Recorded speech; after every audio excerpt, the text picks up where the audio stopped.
Hi, my name's Matt Rohrig, and in this film, they characterize masculinity as a social problem. And after watching it, I would have to say I agree too.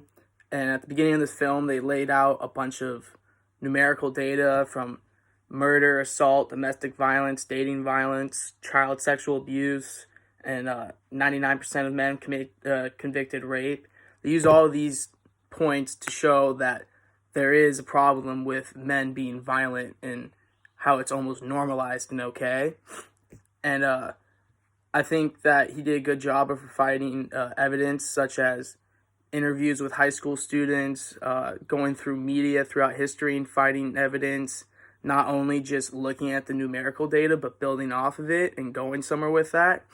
And an example would be how people never talk about violent crimes. They always want the person who committed the violent crimes. They always want to talk about how, oh, this many women were killed or this many women were raped. They don't talk about who did it or what. And everybody just assumes, like, oh, yeah, like, I know it's a man. It's okay. I don't need to talk about it. I don't need to say anything about it. But that's just not right. That's just not okay. I think Jackson Cutts also did a great job of using empirical and anecdotal data to help strengthen his point and his argument. For example, he laid the foundation of empirical data, of facts and percentages of men and violent crimes that I listed off earlier. And then he built on top of that with interviews from high school students and what they think it is to be a man and what you are called if you aren't quote unquote man. And I think that's a great way of building your argument and making it stronger. He also would use anecdotal points and things that he believes in, and then lay empirical data afterwards to prove that point. For example, how men are invisible to the media. And the way he proves that is he literally describes how everybody looks at a certain problem. They always want to look at race or gender or this and that. And when you think of a bad driver, most people think of like Asians or women's, when that's just not true whatsoever. And in 10,000 cases of road rage, 95% of them were committed by men.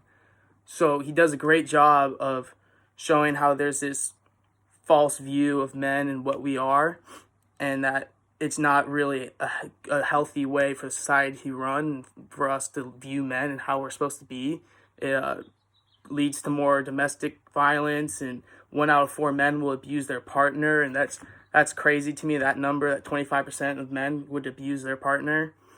I think I do agree with his evidence and his conclusion, and I really liked how he used real life experiences and history to help prove his points, like the Columbine shooting.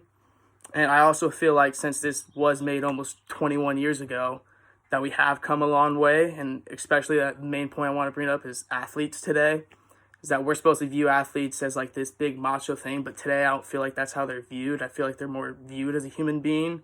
And examples of this would be Kevin Durant. When he wins the MVP, he broke down in tears in his speech, crying, and said to his mom that she's the real MVP and thanked his mom for everything, which I feel like no man would have done back in the 70s or 80s or even 90s.